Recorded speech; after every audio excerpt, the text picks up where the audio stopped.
What's up, YouTube? Thanks to my subscribers, and this place is stupid. Okay, so moving on.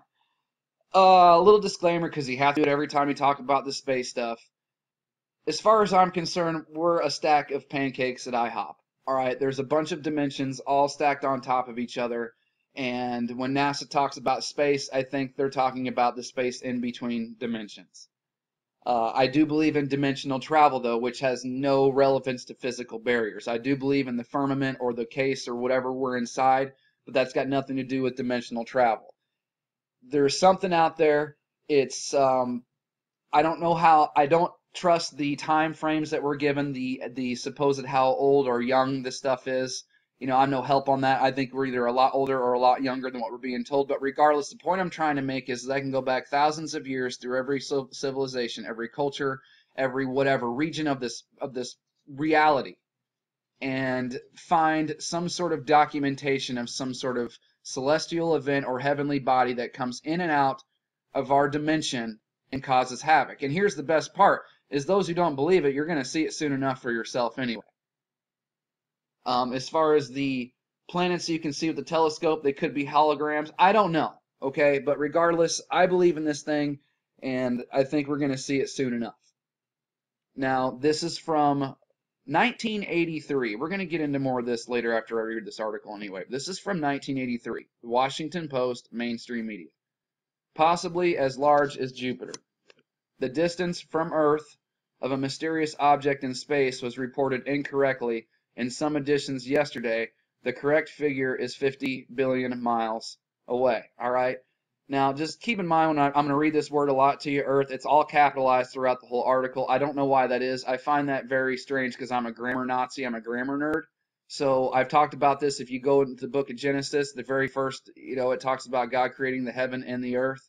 Earth is not capitalized. Okay, I think that's strange because you have Libya and Egypt and all these other places when their names are capitalized. So how are you going to have a capitalized country inside a lowercase earth? So I'm just saying that I think that's bizarre. I don't know what it means, so. But just pay attention. You'll see every time else earth is, maybe it's just a typo, but whatever.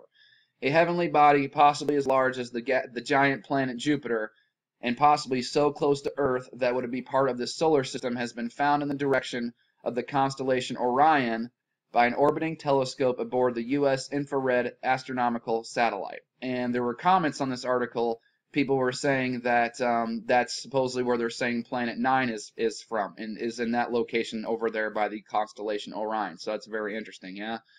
So mysterious is the object that astronomers do not know if it's a planet, a giant comet, a nearby protostar. They're clueless. Quote, all I can tell you is that we don't know what it is, unquote, from Dr. Fancy Pants.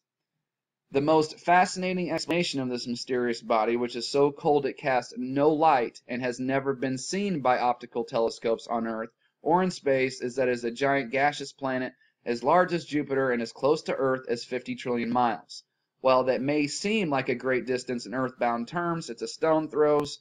In cosmological terms, so close in fact that it would be the nearest heavenly body to Earth beyond the outermost planet Pluto. And this is my favorite part right down here. It's not incoming mail, said paid liar.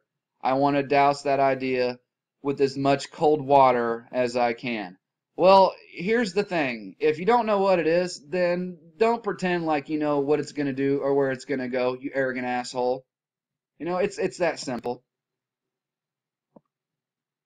I started doing my own research in 2011. It's when I really started hitting everything real hard. And I looked into this Planet X, Nibiru, Wormwood stuff very thoroughly. And as you can see, this is mainstream media, 1983. What I don't understand is how this thing is a conspiracy theory. I've seen videos from like the 70s of NASA scientists themselves talking about it on camera. I've seen people who have newspaper clippings from decades old newspapers talking about this thing. This whole other planet, this Planet X, whatever, it's a documented, proven fact that it's out there. That's what I don't understand, or, in another dimension, whatever the case may be. That's what I don't understand about all this. It's a conspiracy theory, doesn't exist. And then now all of a sudden NASA's coming what was it, like a year or two ago, they finally came out and said, well, yeah, there's a real potential. It's out there. Now all of a sudden it's like they're coming out and saying it all over again. It's really strange to me. Very, very bizarro. Because I thought we've been through this and over this all these decades ago. But, whatever. Seeing is believing. And luckily, we're almost there.